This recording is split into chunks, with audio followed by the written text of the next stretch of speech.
Lyon, le 28 avril 1939. Je sous-signais, Léopold Morgenstern, ai l'honneur de vous exposer mon cas. Je suis un réfugié israélite d'Allemagne, de nationalité ex-autrichienne, titulaire d'un passeport allemand. Je suis arrivé avec ma femme en France, où j'étais en transit pour me rendre en Amérique du Sud. Mais ma femme a été victime d'un accident dans le train.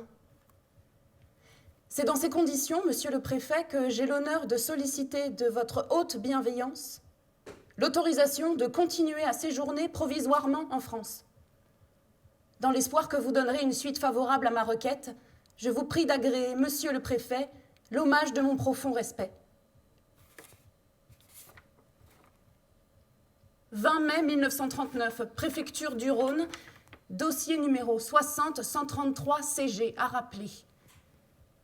J'ai l'honneur de vous prier de vouloir bien me faire parvenir tout renseignement utile sur le nommé Léopold Morgenstern, réfugié israélite de nationalité ex-autrichienne, qui sollicite la délivrance d'une carte d'identité au titre de non-travailleur. Vous préciserez notamment quelles sont les occupations et les ressources réelles de cet étranger. Pour le préfet du Rhône, le secrétaire général pour la police. 26 mai 1939, dossier numéro 60-133 CG, rapport. Le nommé Morgenstern Léopold, de nationalité ex-autrichienne, est marié à la née Padzek Rosa. Ils ont demeuré à l'hôtel du Helder, 38 rue de Marseille, Lyon. Vous êtes qui? Mais qui j'étais avant de trouver ces papiers, ça je le sais. Je pense que j'ai dû éprouver quelques changements répétés depuis, car maintenant je ne sais plus. Que voulez-vous dire par là? Expliquez-vous. Mais je ne peux pas m'expliquer puisque je ne suis plus moi-même depuis que j'ai trouvé dans une boîte noire ovale en carton bouilli, ayant appartenu à mon grand-père, les papiers personnels d'un certain Léopold Morgenstern, un réfugié juif qui a fui l'Autriche. Pour aller où? Il voulait aller en Bolivie avec sa femme. J'ai vu qu'ils avaient dépensé 25 200 francs pour la traversée. Vous savez combien ça fait en euros? 12 000 € environ. Pendant le trajet de Vienne à Paris, elle se blesse grièvement, donc ils vont à Lyon pour qu'elle se fasse soigner. Pourquoi Lyon? Je pense qu'ils ont voulu rejoindre leur fille Hertha et leur gendre Karl qui habitaient à Villeurbanne. Quel est le lien avec vous? Le lien, c'est ce que je cherche. Je ne sais pas pourquoi et comment les papiers de cette famille se retrouvent dans les papiers de ma famille. Je veux savoir. Faisait quoi votre grand-père? Il était imprimeur. Regardez. Document de M. Morgenstern confié à M. Louis Moulin, mon grand-père, en 41 ou en 42, à rendre à M. Morgenstern en cas de demande. Quel était le nom de l'imprimerie? Moulin, L et fils. Alors, il existe un très bel ouvrage qui s'appelle « La résistance chez les fils de Gutenberg dans la Deuxième Guerre mondiale ». Bon, il n'est pas parfait, il n'est pas exhaustif. Vous pouvez le consulter. On peut regarder s'il avait un dossier de résistant. Non, je pense qu'on l'aurait su. Il n'a jamais été décoré, il n'a pas du tout fait valoir ses actions, s'il en a fait. Moi, on m'a toujours dit que c'était un bon à rien, un alcoolo, toujours surendetté. Il est enterré dans une fosse commune. Alors non. En revanche, j'ai retrouvé cette carte-là. Carte de bienfaiteur du souvenir français. C'est officiel, ça, le souvenir français. Regardez. Mission du souvenir français, conserver la mémoire de ceux qui sont morts pour la France ou qui l'ont honorée par de belles actions. C'est une association commémorative. Je ne sais pas ce que cela signifie réellement, c'est pas évident. Comment je peux faire pour savoir si effectivement mon grand-père a participé à des impressions clandestines? Ah, c'est très difficile à faire. Lyon citait des imprimeurs. J'ai moi-même travaillé sur les plus connus, qui sont Bollier, Martinet, dont le pseudo était Dupont. Non, comme ça, ex abrupto, votre nom ne me dit rien du tout. Il n'a pas de dossier de résistant. Mais il est arrivé à Lyon en mai 40 et il a acheté l'imprimerie avec les machines et j'ai retrouvé la signature du bail des locaux. Les locaux s'exploitent le fonds sous seing privé par maître d'amour. Maître d'amour. Quoi, maître d'amour? Maître d'amour était une vraie crapule. Il s'occupait de liquider les biens des juifs et des francs-maçons. Qu'est-ce que vous insinuez, là? En rien du tout. Il a été jugé après la guerre. Vous pouvez consulter son dossier de justice aux archives départementales du Rhône. Je le ferai. Dans la biographie de Lucie Aubrac, l'auteur parle d'une imprimerie dans le 7e arrondissement. Je me dis... C'est maigre, hein? Et ça, qu'est-ce que c'est? Ah, c'est à votre grand-père. Commandement de payer. Votre dossier est transmis à notre huissier de justice aux fins d'assignation sous 10 jours. Je me permets de faire appel à votre bon sens, en rouge, pour vous épargner de tels désagréments. D'accord, oui.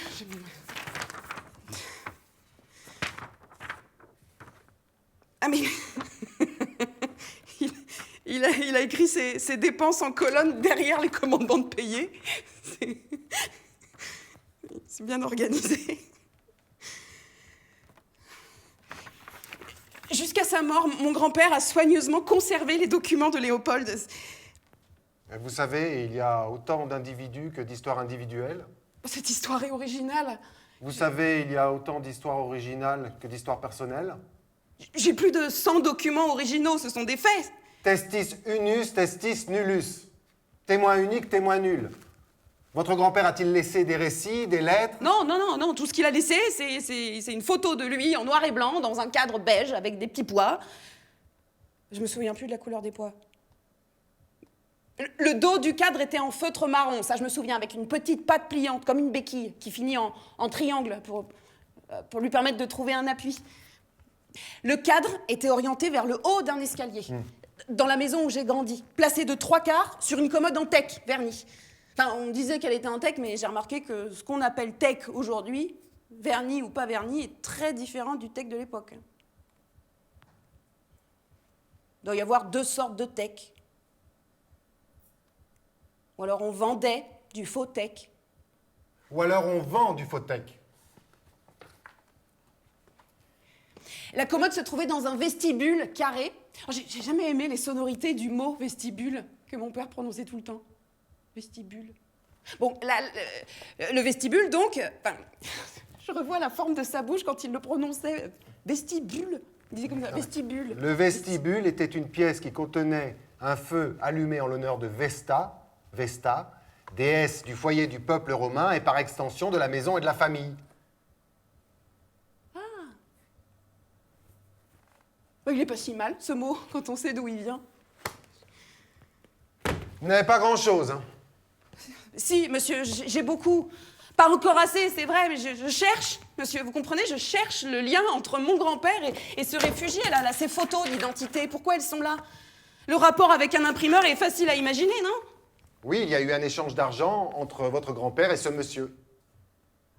Pardon? Ah, vous savez, c'est tabou, les gens se faisaient payer pour ce genre de service. Hein. Et le terme confier, là, vous en faites quoi? Est-ce que votre grand-père a aidé s'il a aidé d'autres personnes? Il faut en avoir aidé combien pour devenir résistant? Un cousin dit que mon grand-père jouait au tennis avec des familles juives à Thionville avant la guerre. Pendant la guerre, il leur aurait fait faire de faux papiers. Vous avez des témoignages?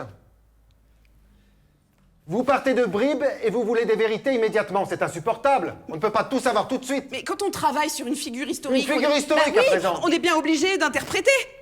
À partir de faits, de bases solides, oui, toujours. Oui, mais c'est pas une enquête de police, là, où on cherche un cheveu, des empreintes, un témoin. Il s'agit d'une histoire que je veux reconstruire. Je peux me permettre de dresser des portraits pour la mémoire. L'histoire ou la mémoire? On ne peut pas affirmer votre grand-père a aidé cette famille. On ne peut ni le dire ni l'écrire.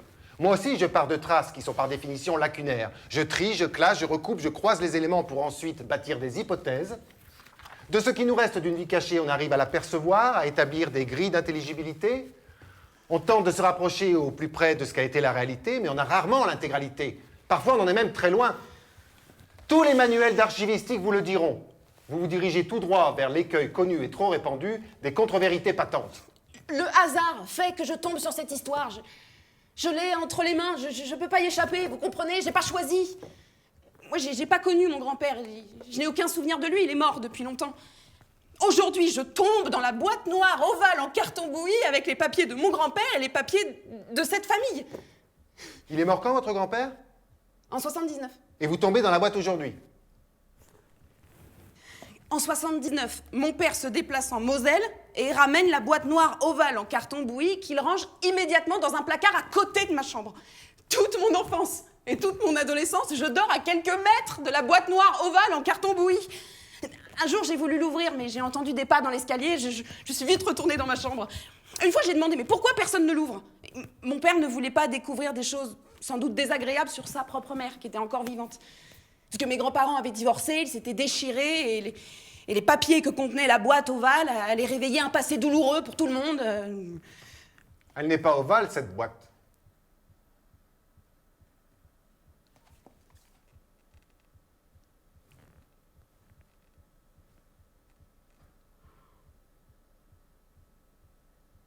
Je suis incapable de me rappeler les choses comme avant. Il y a comme un basculement, une chute au ralenti, des questionnements sur ma famille, sur la leur, sur l'histoire, c'est celle qu'on m'a enseignée, celle qu'on m'a racontée, celle qu'on me raconte, celle que j'ai retenue, celle que j'ai pensé juste de retenir. Impossible de dire ce que je suis en train de découvrir. J'entends à nouveau les silences, les conversations volées, enfant, je plonge dans une nouvelle mémoire. J'aimerais retrouver les descendants de Léopold, mais je me demande quel chemin je dois prendre. Ça dépend de l'endroit où vous voulez aller. Mais peu importe l'endroit. Dans ce cas, peu importe la route que vous prendrez. Pourvu que j'arrive quelque part. Vous ne manquerez pas d'y arriver si vous cherchez assez longtemps. Je veux retrouver les descendants de Léopold. S'il y en a. Je dois leur rendre les documents personnels de leur ancêtre. Vous devez. Mais c'est écrit sur la note, à rendre. En cas de demande. Je sais. Le premier convoi part de la gare du Bourget de Rancy le 27 mars 1942. Quelle est la date de votre dernier document? Après 42, j'ai rien vu. La date exacte. 14 février 1942. Et c'est quoi comme type de document? C'est un reçu à délivrer aux Israélites. Ayant souscrit leur déclaration. Oui.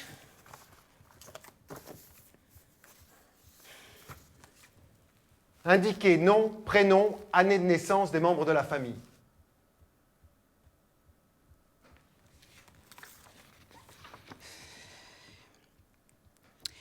Morgenstern, ça veut dire étoile du matin.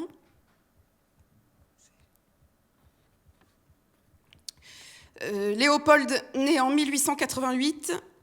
Morgenstern Rosa, sa femme, née en 1887. Singer Hertha, leur fille, née en 1915. Singer Karl, leur gendre, né en 1908.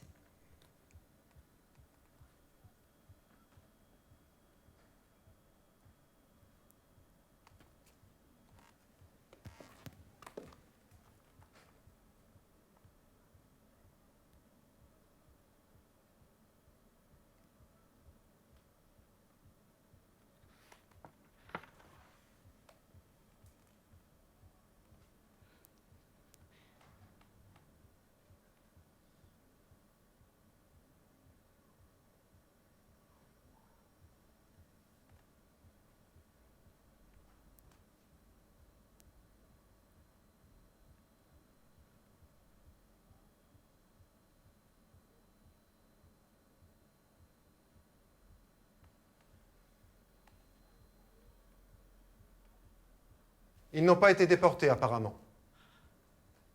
Apparemment, Allez aux archives départementales du Rhône. Trier, classer, recouper, croiser. je verrai s'ils ont été déportés.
17 mars 1939.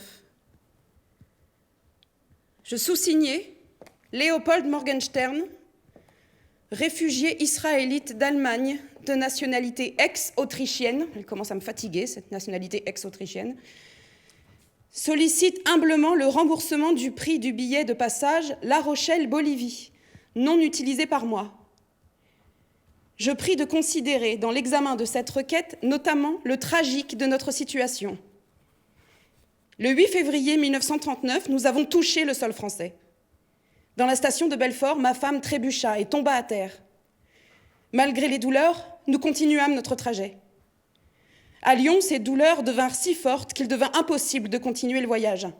Ma femme fut sur le champ placée en traitement médical, sa jambe droite dut être amputée jusqu'à la cuisse.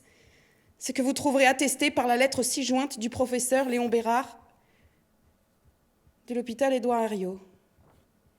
À l'homme de confiance du comité chrétien de secours de cette ville, j'ai demandé de joindre une lettre légalisée 21 mars 1939.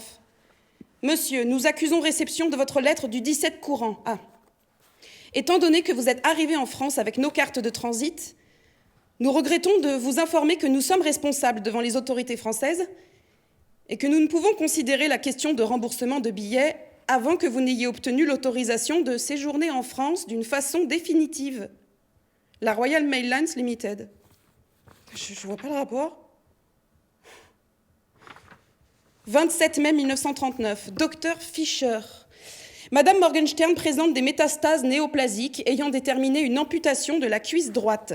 Cet état la rend complètement intransportable en raison de son impotence fonctionnelle et des risques de nouvelles métastases que le transport déclencherait par l'ensemencement à distance des îlots cancéreux en évolution.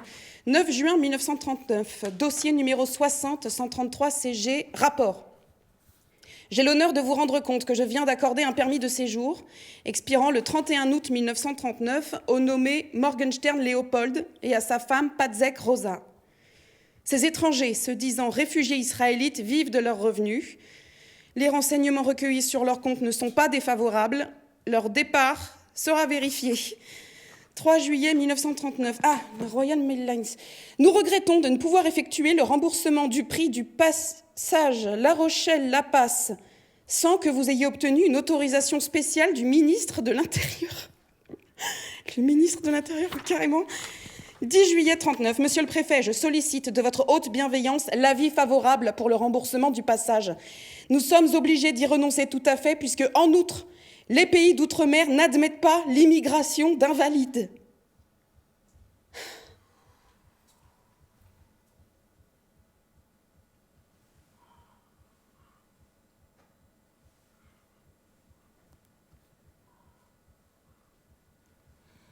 Pensez pas te revoir.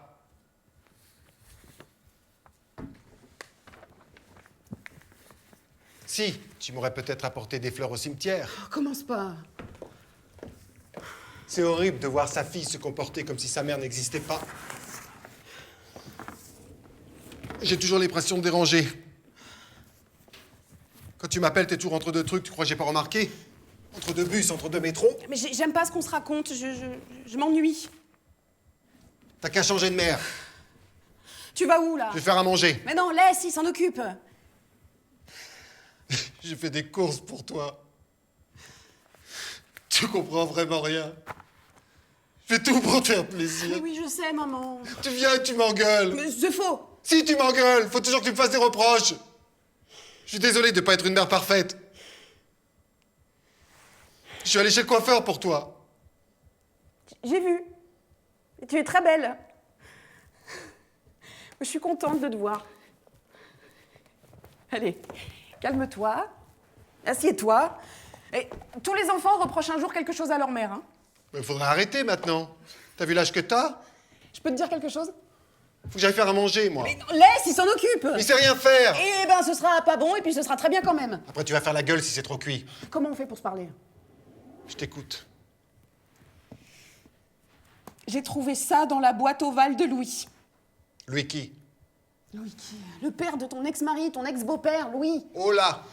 Je crois qu'il a aidé des gens pendant la guerre. Je vois pas comment. Raconte, fais-moi rire. Il y a un lien entre Louis Elle et n'était une pas femme... ovale, la boîte. Si. Il y a un lien entre Louis et une famille juive. Qu'est-ce que c'est que cette bouche? C'est bien lui de se mettre dans des galères. De quoi tu parles? Aider des juifs à ce moment-là. Il faisait quoi comme métier, Louis, déjà? Il était? Un loser. Non, on a toujours dit qu'il avait imprimé des tracts pour la résistance. Ah, ça, on l'a entendu. Moi, j'y ai jamais cru. Hein. Quelqu'un qui a fini dans une fosse commune. File à la cuisine. Quelle angoisse. Quoi, quelle angoisse? La guerre, les juifs, tout ça, te voir plonger là-dedans. Tu t'en fous, en fait? Je te signale que mon père, ton autre grand-père, entre parenthèses, a fui l'Italie fasciste. Oui. Tu brûles tout. Mais t'es folle! Qu'est-ce que tu vas remuer la merde? Mais je remue pas la merde! Si tu remues la merde, il dit quoi ton père? Il en a jamais entendu parler! Tu m'étonnes. Bah, toi, tu sais quelque chose? Rien du tout. Je suis en train de découvrir des choses merveilleuses sur Louis, sur ce qu'il a pu faire. Ça m'aide! Les moulins n'ont jamais été capables de faire quoi que ce soit. Quoi? Mais quoi? Les moulins? Et moi, je m'appelle comment? C'est quoi mon nom de famille? C'est toi qui remue la merde, là! Tu ne montes pas du doigt, hein? Ah bon? Pourquoi pas? Tu ne montes pas du doigt, c'est tout. Ah, je te montre pas du doigt. Non, tu ne montes pas du doigt, ça envoie des mauvaises ondes. J'ai vu une émission. T'as vu une émission? Eh bien, figure-toi que dans les émissions, j'en apprends des choses. Ils ont fait beaucoup de progrès. Les documentaires sur la Deuxième Guerre mondiale, justement, sont beaucoup moins austères qu'avant. Je passe toujours un très bon moment le dimanche soir. La dernière fois, ils ont diffusé des images inédites dans un programme qui s'appelait... J'ai oublié. Tu vas t'embarquer dans quoi avec cette histoire? T'as que ça à faire? C'est parce que je m'inquiète pour toi. Après tout, si tu penses que ça peut t'aider, t'es dans quoi? T'as pas une petite idée? Je suis ravi de voir que tu t'occupes des morts. Alors ça, c'est sûr que de ce côté-là, dans la famille, on s'occupe pas vraiment de ce qui s'est passé avant, de ce qui se passe même maintenant, de ce qui se passe dès que ça coince, un petit peu.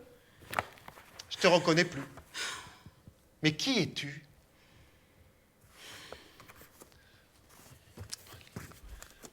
Dégage! Comment tu parles à ta mère? Ah oui, bouge-toi les oreilles, ferme les yeux, tu finiras atrophié et mourras d'indifférence. Ma fille est méchante. Arrachez-moi les bras, arrachez-moi les jambes, tout. Tu sais pas ce que c'est, tais-toi. Quoi? La femme de Léopold s'est fait amputer la jambe. Alors quoi, faut que je pleure? T'aurais une bonne raison.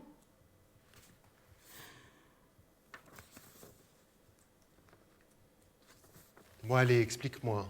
Non, non, non, non, si ça te fait du mal... J'ai envie de savoir maintenant. C'est qui? C'est Hertha, leur fille. Elle te ressemble. On mange quoi à midi? Des gnocchis. Super, je vais aider.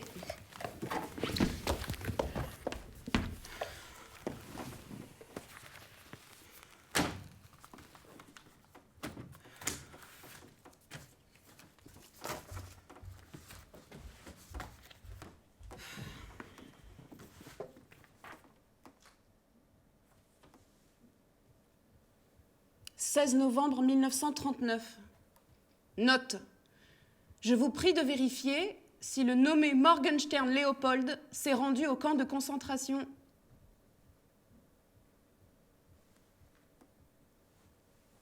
Du stade municipal et de m'en tenir informé en me fournissant également tout nouveau renseignement utile sur la femme de cet étranger.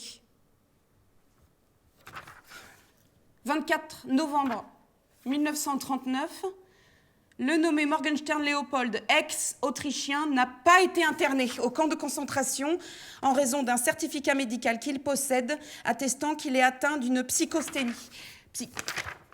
Psychasthénie.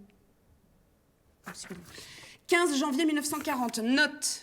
Comme suite à votre rapport numéro 33, vous me transmettrez le dossier en me fournissant tout nouveau renseignement utile sur cet étranger. 16 janvier 1940. Rapport. Déjà? Rapport?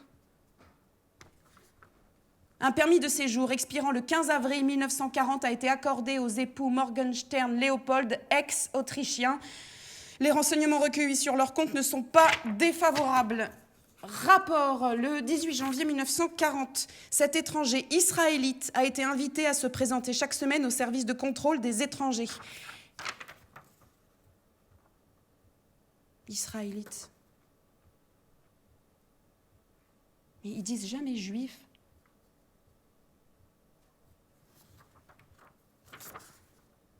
C'est quoi la différence entre juifs et israélites? Il n'y en a pas. Simplement, en France, quand on voulait être poli, on va dire, on disait israélite. Donc, juif, c'était une injure.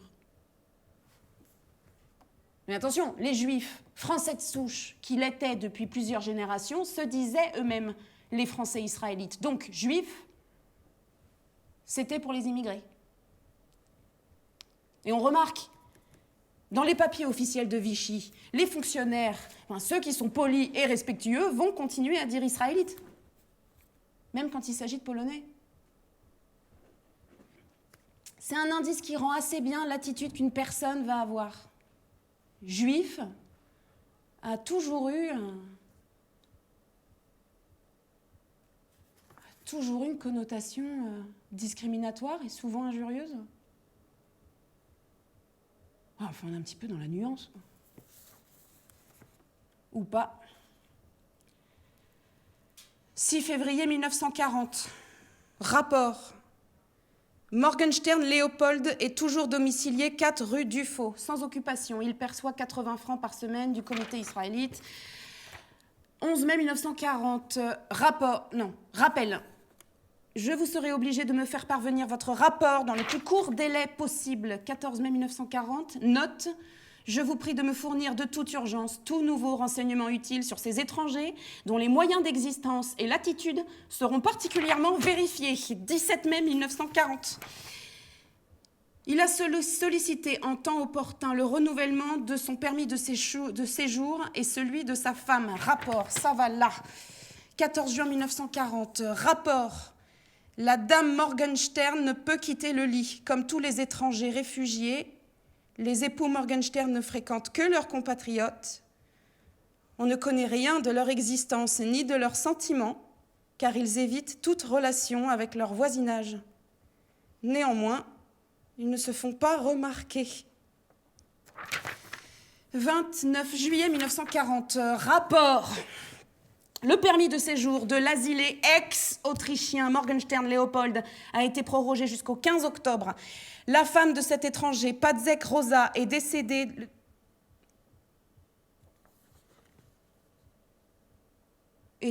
le 9 juillet courant.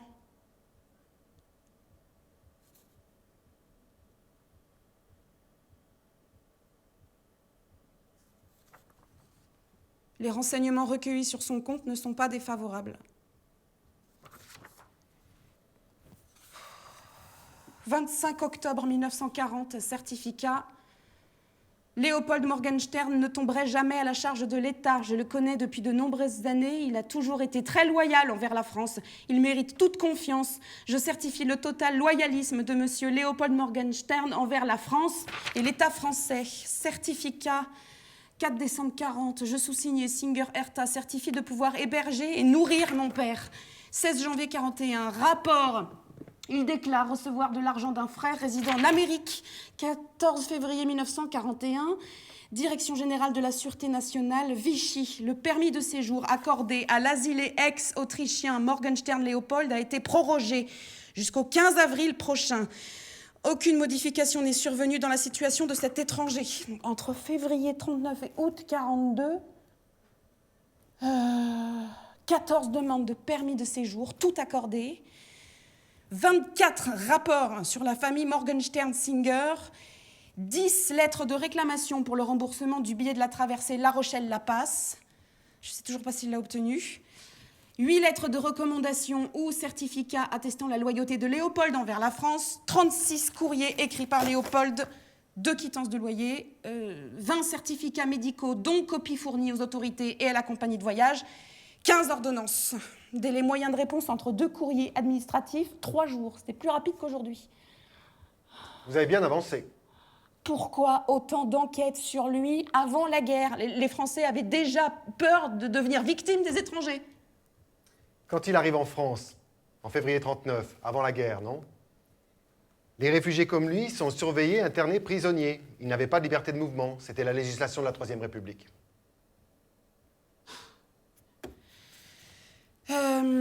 Les auteurs des courriers sont Léopold Morgenstern, Rosa Morgenstern, qui est décédée de son cancer en 40. Je viens de trouver son bulletin de décès.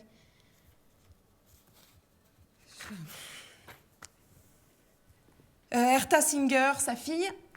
Comité de secours aux réfugiés Lyon. Sylvain Goldschmidt, président du consistoire israélite. Robert Lehmann, membre du consistoire israélite.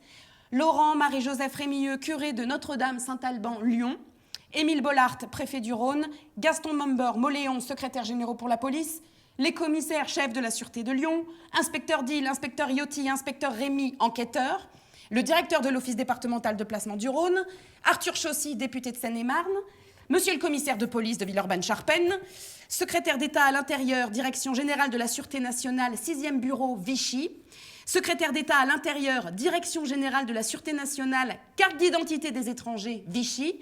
Gérant d'Étissage du Nord, commission de criblage de la 14e région, Dr Bérard, Dr Lépine, Dr Fischer, Dr Siebert. Vous avez les certificats et ordonnances de ces médecins? Ah oui, regardez, j'en ai plein. Je peux les voir? En revanche, non, ils sont tous là. En revanche, j'ai une question J'aimerais sur... vraiment voir les certificats et ordonnances de ces médecins. J'ai une question sur un bulletin d'assignation et j'ai Non, mais vous du ne mal à- comprenez pas. Montrez-moi, s'il vous plaît, juste les... En fait, je veux plus que vous touchiez aux documents. Alors montrez-les-moi. Montrez-moi les certificats. D'accord, je vous le montre et puis après, je vous pose ma question, mais baissez les mains. C'est moi qui... Reculez, puis c'est moi qui avance, pas vous.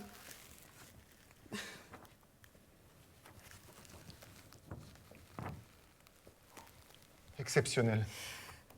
Il est authentique. Je sais. Il est signé. Oui, évidemment, oui. Et celui-ci?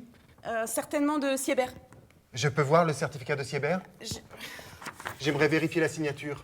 Vous connaissez la signature de tous les médecins de l'époque? Non, c'est juste que ce sont des noms connus de médecins lyonnais. On n'a quasiment rien sur eux. Il existe un tout petit fascicule. On ne sait presque rien sur leur participation. Donnez-le-moi. Oui, je vous pose ma question et après je vous le montre, promis. D'accord? J'ai un bulletin d'assignation à résidence datant du 19 mars.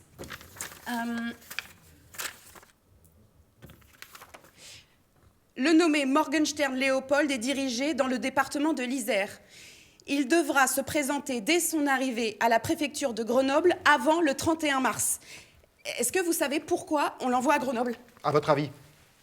Ben, Non, il s'agit d'une initiative personnelle du préfet Angély, qui a dit, je cite, qu'il voulait désengorger Lyon. désengorgé. Oui, parce qu'il estimait qu'il y avait trop de juifs à Lyon, donc il décide de les disperser dans les départements limitrophes, dont l'Isère. Maintenant, le certificat.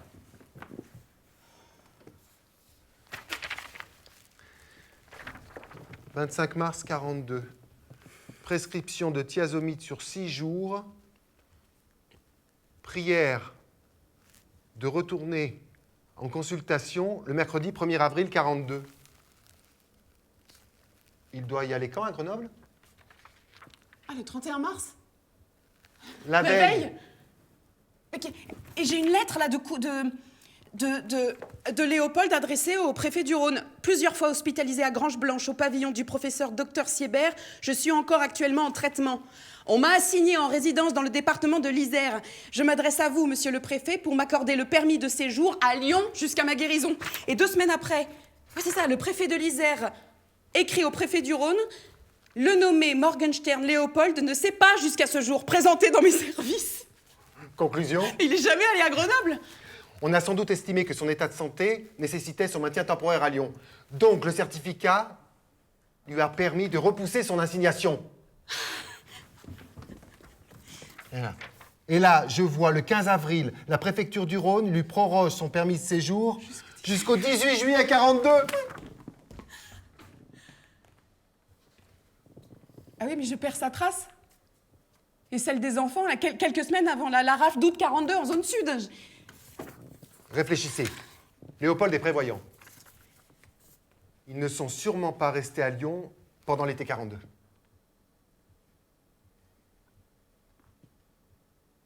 Donc il a fui? Sans doute. Mais où?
Je suis à la recherche de la famille Morgenstern-Singer. Vous les connaissez?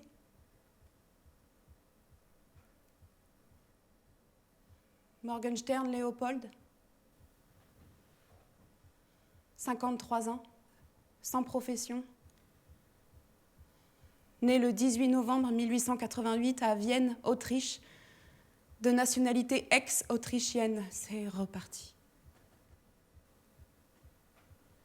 Signalement, taille 1,62 m, calvitie totale, yeux bruns, teint mat, nez busqué, bouche lipue, front large, visage ovale.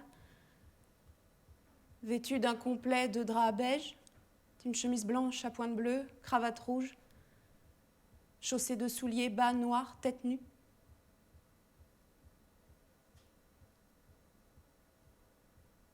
Singer Karl, 34 ans, professeur de physique et de chimie, né le 3 juin 1908 à Vienne, Autriche, de Erwin et de Frida Bock, de nationalité ex-autrichienne. Signalement, taille 1,60 m, calvitie totale, yeux bruns, teint mat, nez busqué, bouche lipue, front large, visage ovale, vêtu d'un complet de drap beige, d'une chemise blanche à pointe bleue. Non, mais c'est le même signalement que pour Léopold, n'importe quoi.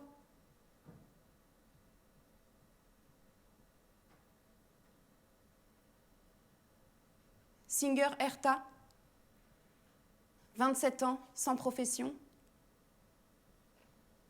Né le 30 janvier 1915 à Vienne, Autriche, de Léopold et Rosa Morgenstern. Signalement, taille 1,57 m, cheveux brun roux, yeux marrons,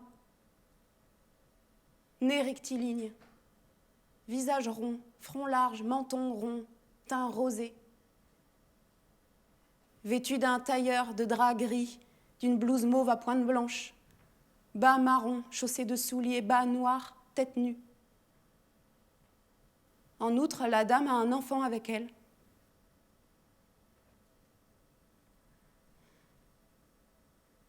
Singer Suzanne, 1 an et 9 mois, née le 16 décembre 1940 à Lyon, de Karl et Hertha Singer.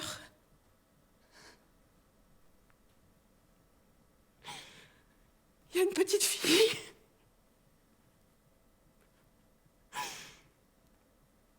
Peut-être encore vivante.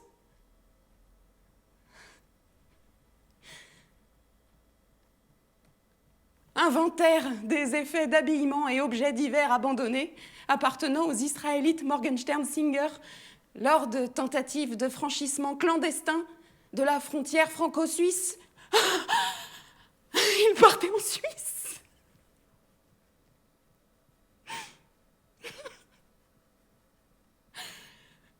Deux pardessus de drap gris, un chapeau feutre marron foncé,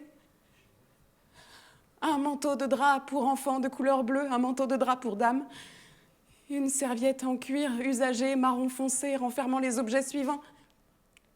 Une serviette blanche d'enfant, un gant de toilette, 3 paires de chaussettes pour hommes, une paire de bas pour dames, une paire de chaussettes pour enfants, une chemise d'enfant, une culotte d'enfant, une jaquette d'enfant en laine rose, une lampe de poche usagée avec pile et ampoule, 2 blaireaux à barbe, 3 brosses à dents dont une renfermée dans un tube d'aspirine, un stylo noir,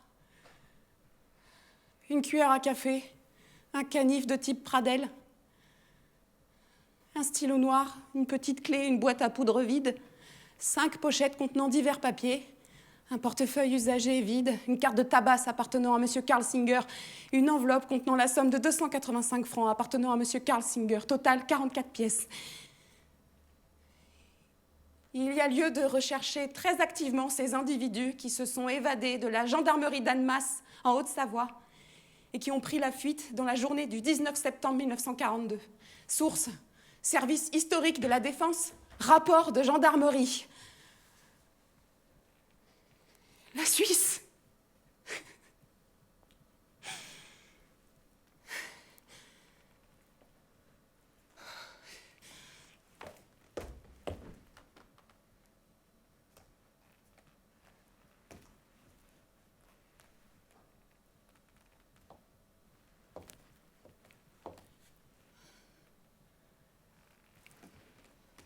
Je tombe sur la thèse d'une historienne qui a passé 19 ans à étudier 15 700 cas de réfugiés juifs en Suisse.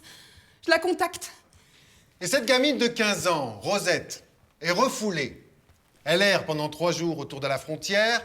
Elle essaie de rentrer en Suisse, mais évidemment, elle n'a pas d'argent, elle n'a rien. Et surtout, il n'y a pas de passeur à ce moment-là.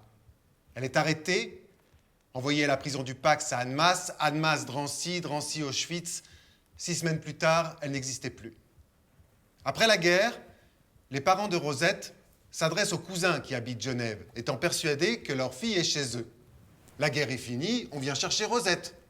Mais les cousins répondent « On n'en a jamais entendu parler, Rosette n'est pas chez nous ». Pendant toute la guerre, les parents ont cru que Rosette était en famille à Genève. Vous êtes qui? Je vous ai contacté, je viens vous parler de Léopold. Ah, Léopold! Je vous en prie, entrez. Vous voulez un peu de thé? Oui, merci. Jacques, fais bouillir de l'eau. Je vous écoute. Bah, comme vous l'avez vous-même étudié, Et tu sortiras le service bleu. Commencez-vous, ça va me revenir.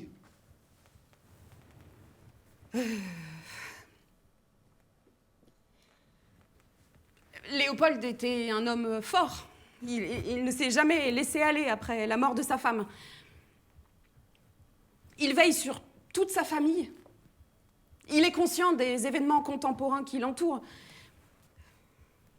Il ne faiblit jamais, malgré le contexte, les souffrances, les humiliations qu'il subisse en Autriche, les mêmes qu'il subisse en France.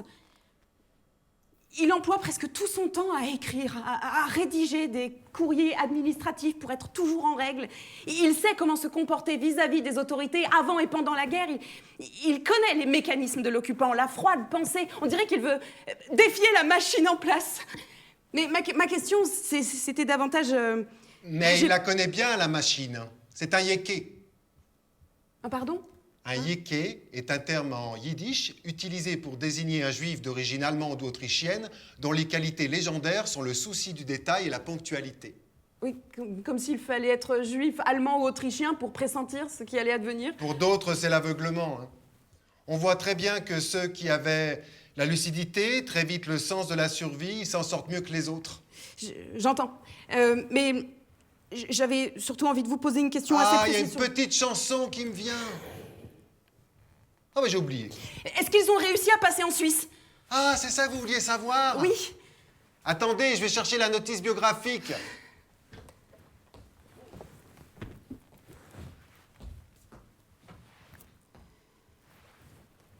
Alors. Ah, la voilà. Alors. Le 17 septembre 42, Léopold, sa fille Hertha, Karl et la petite Suzanne se rendent de Lyon à Thonon avec une organisation de passage. À Thonon, le passeur de Lyon remet les réfugiés au passeur Eugène Paroisse, à qui il donne aussi sa part, soit 45 000 francs. Ah oui. La Suisse, c'est moins loin que la Bolivie, mais c'est 2 fois plus cher pour y aller. Pardon? Non, pardon, je voulais... Je continue? Oui, s'il vous plaît. Léopold a dû s'adresser à l'équivalent d'une agence de voyage qui organise le trajet de Lyon jusqu'à la frontière, un forfait tout compris en quelque sorte, avec des relais, des points de chute à chaque étape. J'imagine qu'il faut graisser la pâte à chaque fois. Les passeurs sont français. Les Suisses n'officiaient pas comme passeurs, mais se montraient souvent généreux dans l'accueil et l'hébergement. Le 18 septembre, ils vont en quart de Bouchet à Machilly. Il y a un contrôle de voyageurs. Paroisse fait comme si de rien n'était. Ils vont à Toloma. Ils partent à pied vers la frontière sous la conduite de Paroisse. Ils ont l'intention de passer entre Vésy-Foncenex et les Verrières. Vous connaissez? Non. Un endroit assez sauvage. Les fugitifs sont arrêtés et dirigés le 18 au soir sur la brigade de gendarmerie d'Annemasse pour être transférés à Rivesaltes le lendemain. Rivesaltes? Quoi, le camp de Rivesaltes? Attendez. Les Singer Morgenstern se trouvent au bureau de la brigade vers 14h30. Ils s'évadent de la pièce pendant une absence du gendarme. Oui, voyant qu'il y avait une petite fille, peut-être que le gendarme a eu pitié ou... Ah, c'est bien possible. Les Morgenstern-Singer reprennent leurs biens confisqués et 21 000 francs. Le 21 septembre, Léopold passe en Suisse par Genève. 2 jours plus tard, Karl, Hertha et Suzanne traversent le lac Léman sur un bateau de pêcheurs-passeurs. Pêcheur-passeur.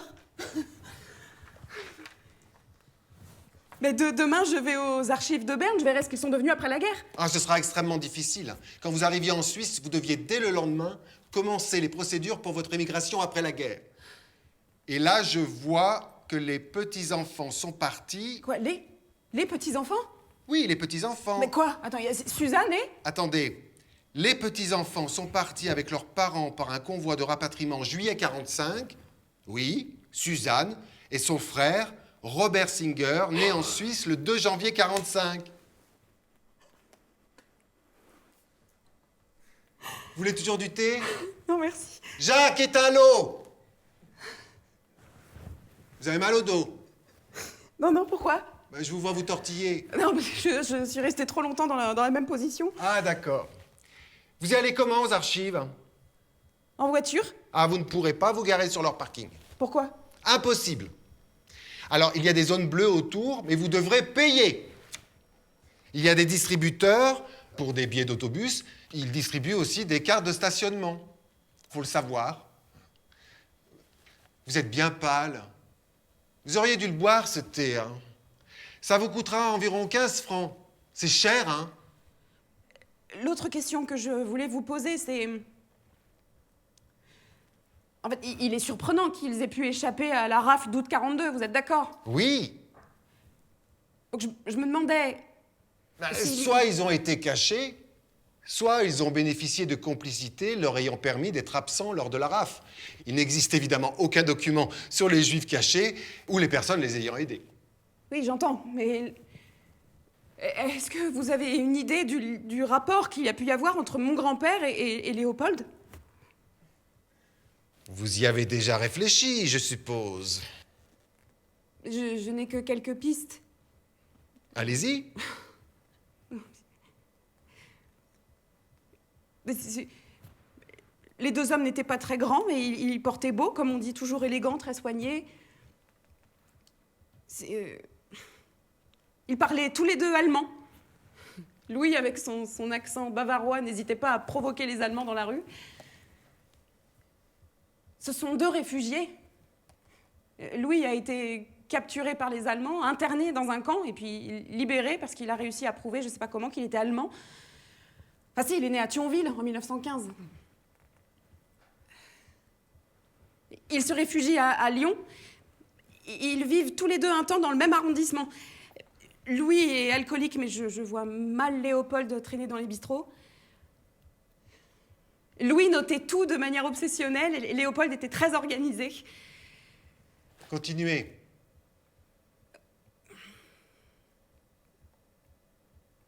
Ils ont les mêmes initiales.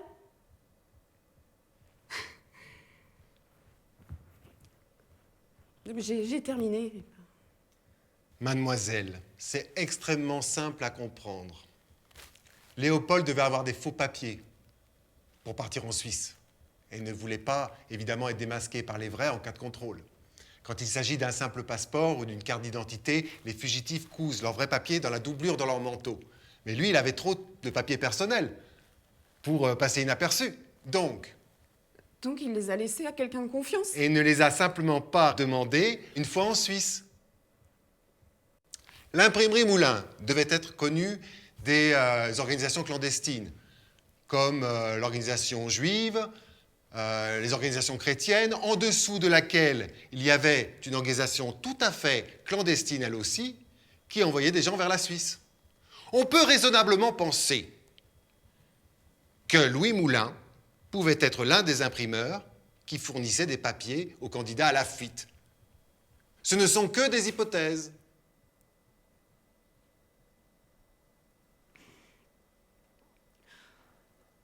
Merci.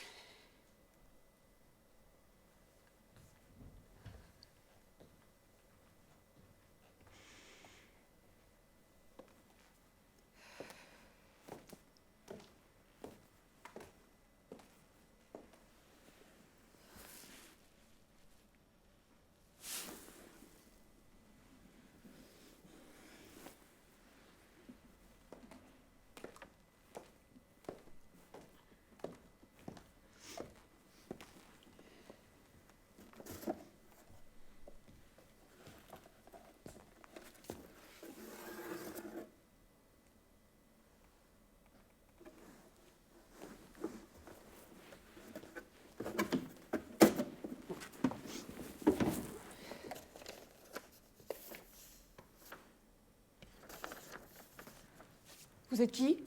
Vous ne me reconnaissez pas? Moi, je vous suis depuis 2 ans. Vous me suivez? Depuis 3 ans.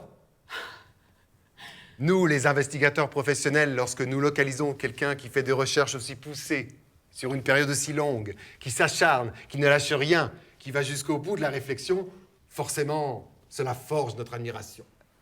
On dit force, l'admiration. Vous confirmez mes impressions.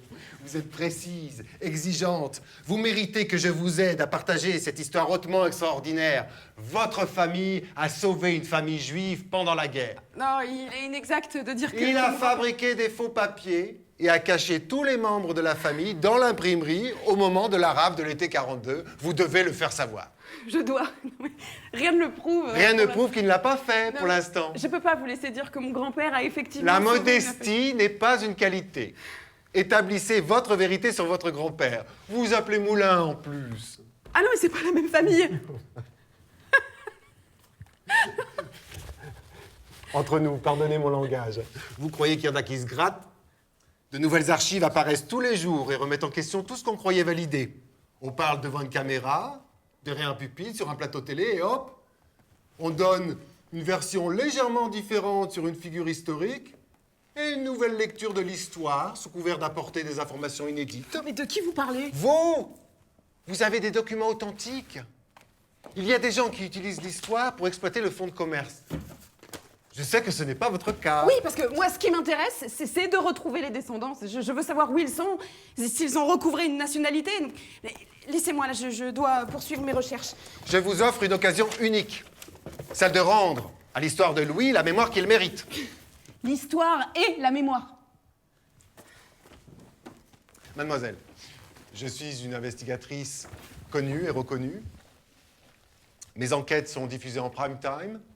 C'est mon métier de rechercher la vérité où qu'elle soit. Je reste toujours dans le suggéré. Cela me permet de déployer des horizons pour le plus grand nombre. On attend ça de moi. Je suis la seule à le faire. La transparence, c'est moi. J'ai du mal à vous suivre. Imaginez l'impact d'un compte-rendu de vos recherches. Vous n'aurez aucun mal à retrouver les enfants.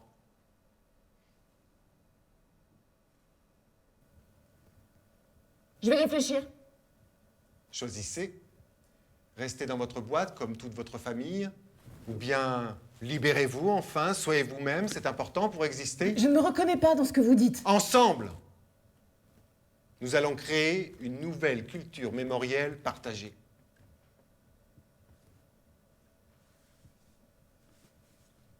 Vous aurez un droit de regard sur le montage final. Je vous appelle demain.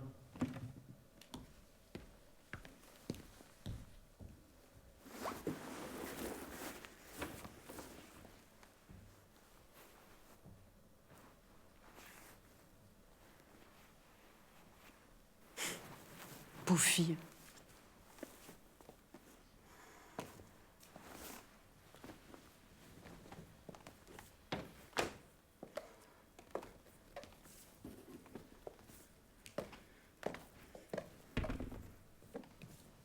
Louis avait une tombe. Une tombe tout à fait normale. C'est le cousin de Thionville qui s'en occupait. J'ai fait une erreur, qu'est-ce que tu veux que je te dise? L'idée de la fosse commune, elle t'est venue comment? Ben, je sais plus. Je ne suis pas allé à l'enterrement, première chose. Et les conditions dans lesquelles il est décédé, qu'on a su 3 mois après, et qu'on est monté avec ma sœur, on n'est pas allé au cimetière. Je ne sais plus pour quelle raison. Parce que malheureusement, mon père, vu sa situation personnelle, humaine, financière, qui a toujours été la même d'ailleurs, on s'est dit, on l'a mis avec les autres, on a fait une tombe anonyme ou ce genre de choses. Fosse commune, ça veut dire qu'on n'a pas les moyens de faire une vraie sépulture. Mon père, c'était sulfureux. On est allé chez lui, chez son employeur, on a passé une nuit à l'hôtel. Après, on est rentré. En nous disant qu'on n'a pas été curieux, on n'a pas investigué là-dessus. Tu vois ce que je veux dire? Non, ça m'échappe complètement. Bah oui, mais n'oublie pas, Sabine, que mon père, c'était en 79. S'il faut, il y avait peut-être 5 ans que je l'avais pas vu, mon père. Tu comprends? Donc, il y a ça aussi, hein, qui compte, hein, donc. Alors, je dis pas que c'est bien, c'est ni bien ni mal. Qu'est-ce que tu veux que je te dise? Que tu n'aies pas eu envie de savoir où il était? Bah peut-être que j'avais entendu quelque chose. Enfin bon, il est mort dans des conditions. Chez lui, t'aurais vu le truc. Il y avait de la bouffe pour chien qui était pourrie. C'était la zone, quoi, Sabine. Un petit appartement de rien du tout, avec des bouquins qui traînaient par là. La guerre 39-45, Cousteau, la Chine, les œuvres complètes de Molière. Que des livres qu'il avait commandés qu'il n'avait jamais payés. Il était tellement sans le sou, mon père, il lui manquait toujours 10 balles pour faire un franc. Donc on s'est dit, c'est pas normal, il n'est pas enterré normalement. Qu'est-ce que tu veux que je te dise? Mais tu m'enlèveras pas de la tête que c'est bizarre. Mais oui, tu as raison, ne te l'enlève pas de la tête, tu as raison, j'ai pas dit le contraire. Cela dit, c'est la suite logique des rapports que j'ai eus avec mon père toute ma vie. Tu vois ce que je veux dire? Rien que pour le travail de deuil, tu vois. Le travail de deuil, travail de deuil. Ouais. Déjà, en 79, c'était pas un truc dont on parlait, même si c'était logique de le ressentir, tu vois ce que je veux dire? En 79, le deuil n'existait pas. Mais Sabine, moi je n'ai pas eu de père et puis c'est tout. Donc à partir de là, tu raisonnes différemment. Hein? Tu vois ce que je veux dire? Mon père ne s'est jamais occupé de nous, vraiment. Il ne s'est jamais investi sur le plan financier ni rien du tout. Quand tu restes des années, Sabine, des années sans voir ton père, sans téléphone, sans rien, tu fais comment? Tu te mets une carapace et tu deviens indifférent. Qu'est-ce que tu veux que je te dise? Pourquoi tu l'as pas ouverte, la boîte ovale? La boîte, je l'ai ouverte en son temps. Même du temps de ta mère, t'as qu'à voir. Je l'ai ouverte en son temps. Je l'ai ouverte et j'ai trouvé des papiers d'huissier, des commandements de payer, des fiches de paie et tout, machin. Après, je l'ai rangée dans un garage. Il y a quelques années, mon frère l'a rangée dans son espèce de grenier et on l'a oubliée. D'ailleurs, elle n'a jamais été ovale, cette boîte. Tu vois ce que je veux dire? Non, je ne vois pas. À mon avis, à l'époque, en son temps, comme tu dis, tu as survolé. Oui, j'ai survolé. Évidemment, je n'ai pas vu les papiers de Léopold Morgenstern. Il y avait peut-être des choses qui n'étaient pas à l'honneur de la famille, tu me fais rire. J'avais 30 ans à l'époque, Sabine, 30 ans. Donc j'ai réagi comme un mec de 30 ans. C'est-à-dire pas si vieux quand même. J'ai dû gérer, mon frère il n'est pas venu comme d'habitude, et il est resté chez lui. Je vais te raconter un truc, je me rappelle très bien. Je travaillais dans le 7e à Lyon. Quand j'ai dit à mon patron, il faut que je monte à Thionville bientôt, parce que mon père est mort en juin, et qu'on était en septembre, faut déjà la sortir, celle-là, si tu veux. Hein. Et mon patron, il a même pas réagi. Il a dû se dire, bah dis donc, quel bordel, qu'est-ce que c'est que cette famille? À la limite, je le plains. Tu vois ce que je veux dire? Voilà. Et moi, j'ai toujours eu, excuse-moi Sabine, j'ai toujours eu un sentiment de honte envers mon père. C'est ça qu'il faut comprendre. Bon, on va pas faire de la psychologie machin, mais moi, j'ai jamais appelé mon père papa. J'ai jamais dit papa dans la rue ou comment ça va, papa. Jamais, toute ma vie. Et ma mère m'a toujours occulté mon père. C'était un paria, pas sérieux. Comment veux-tu que le jour où j'apprends sa mort, je réagisse normalement? C'est pas possible. C'est des explications, hein, c'est pas des excuses. Hein. Qu'est-ce que tu veux que je te dise?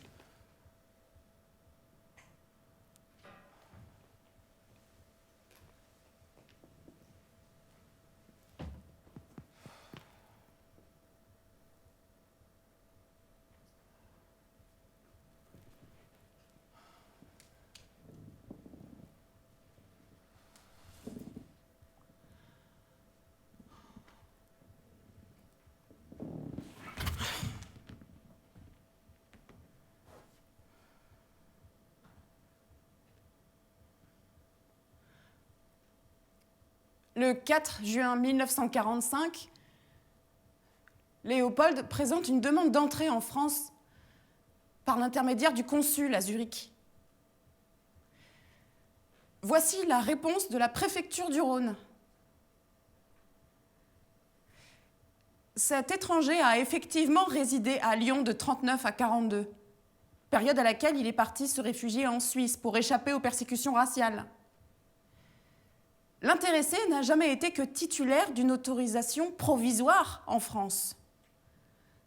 D'autre part, sa demande ne semble pas présenter d'intérêt au point de vue national.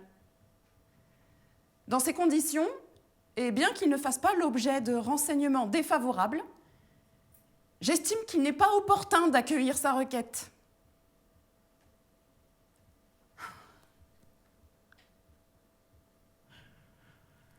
J'ai vu qu'il est resté en Suisse jusqu'en 62. J'ai encore des documents à traduire. Les enfants ont été hébergés par des familles à Zurich, j'ai les noms. Puis ils sont partis en 45. Karl est parti aux États-Unis parce que sa mère s'y trouvait déjà. Il voulait peut-être recommencer une carrière là-bas. Léopold était-il en trop mauvaise santé pour émigrer? Il y avait des normes pour les immigrants. Ou se sentait-il trop fatigué pour émigrer? Donc évidemment, l'option favorable était l'asile durable. Quant aux petits-enfants, je perds leurs traces dès qu'ils quittent la Suisse. Tu as fait des recherches? Oui, mais quand je tape Robert et Suzanne Singer, je tombe sur des chanteurs des années 70. Je sais plus où chercher. Tu sais qui tu es maintenant?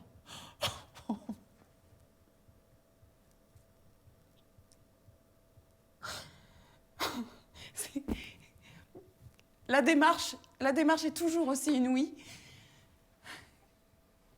C'est grisant de pouvoir parler. Je continue d'assembler les pièces du puzzle.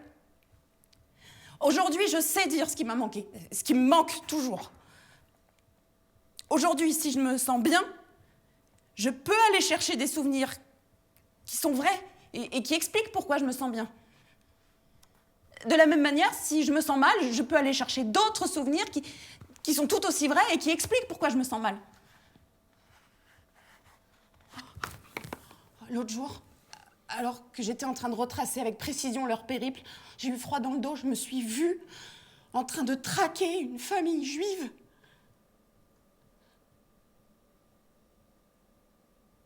Alors, regarde, j'ai apporté ça. Qu'est-ce que t'en Ouais. penses? Très bien. Ça marche, hein? Ouais, ça marche. Tu le mets sur les épaules, comme un châle. Bon, je fais quoi? Eh ben, tu attends chez toi, tranquille. Je m'assois. Oui, tu es une vieille... J'attends quoi? Mais t'es une vieille dame, t'attends de la visite. Pas facile à jouer, ça. Attendre, c'est une activité à part entière. Elle a quel âge déjà? Bah, elle est née en 40, donc elle a 80. Ça, c'est la porte. Je vais frapper sur le sol. Tu viens m'ouvrir.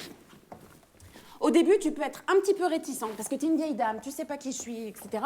Mais au bout d'un moment, tu peux aussi être reconnaissante vis-à-vis de cette fille qui vient t'apporter tout ça, tu vois? Est-ce que je t'ai tout dit? On s'est parlé au téléphone avant? Non, je débarque direct. Oui, bah t'inquiète pas, je la connais un peu, l'histoire. On se parle en français? Pourquoi? Bah, tu m'as dit qu'elle était peut-être à Chicago. Ah oui, c'est vrai. Eh ben, tu commences en anglais, puis après, je te parle en français? Comme tu veux. Non, faisons simple, faisons tout en français. D'accord. Parce que je pense que j'aurais pas envie de le faire 2 fois, donc on se dit que c'est one take, good take. Ok. Prêt? Oui, j'espère que je vais être bon. Moi aussi. Allez, go. C'est parti.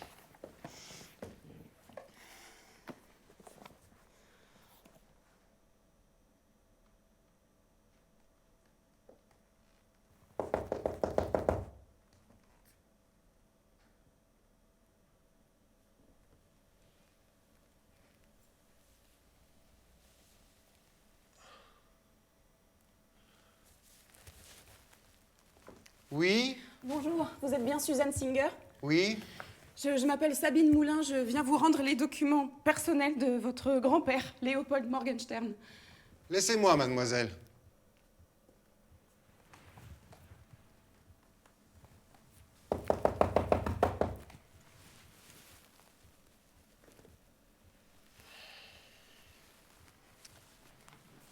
Qu'est-ce que vous me voulez? Je vous dérangerai pas longtemps, je viens juste vous rendre ce qui vous appartient. Mais c'est maman. Oui, j'en ai d'autres, regardez. Mais c'est moi. Comment vous avez trouvé ça? Votre grand-père a confié ces documents à mon grand-père pendant la guerre. Tout est à vous. Et vous êtes? Je suis la petite fille de Louis Moulin.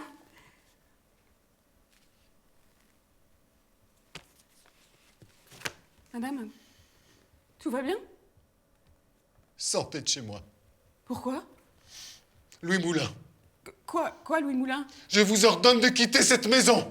Mais je comprends pas. Louis Pourquoi? Moulin, Mais laissez-moi. quoi? Non, j'ai besoin de comprendre pourquoi vous avez dit Louis Moulin. Les moulins, c'est que du malheur. Pardon? Que du malheur. Mais c'est grâce à un moulin que vous avez... Partez. Mais tous ces papiers, ils sont à vous. Reprenez-les. Alors, On en a eu assez des moulins. Alors je pars, mais ces documents, ils sont à vous, donc je vous les laisse. Partez. Et si vous changez d'avis, j'ai mis mon numéro sur un Sortez. des...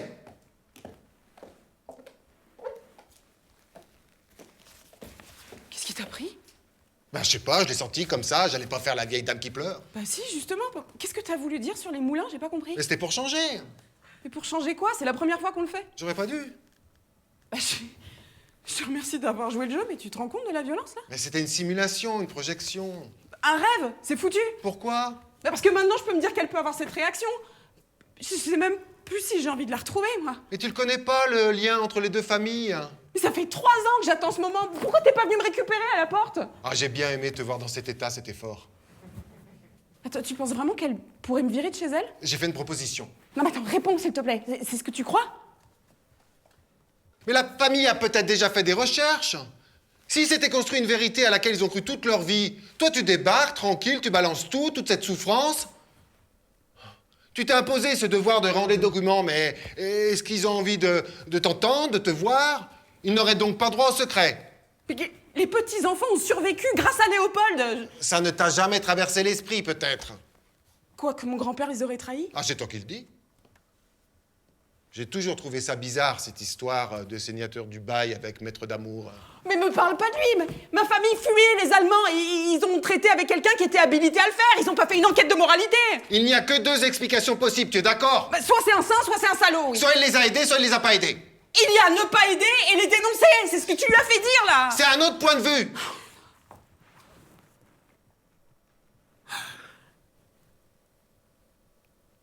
Je sais pas si je dois te remercier.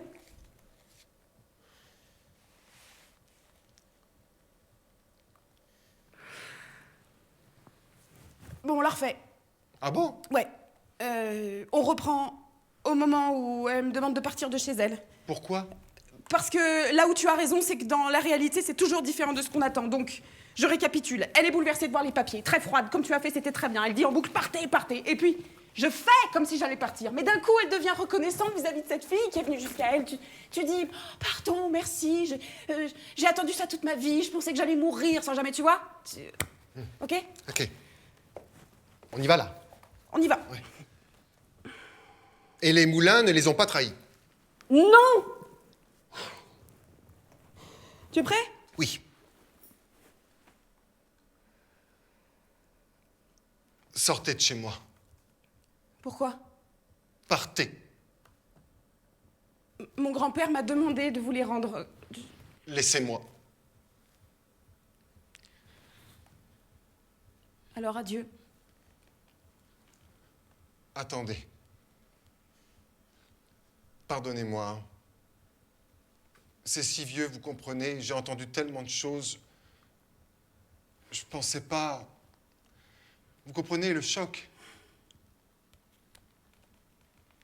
C'est tellement gentil de votre part.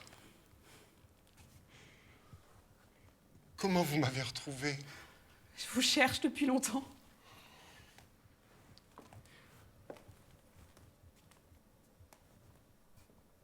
Vous êtes belle. Vous me ressemblez quand j'étais plus jeune.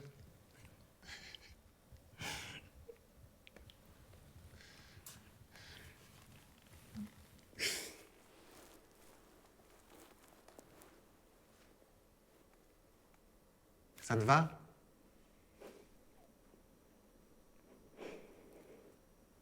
C'est bien.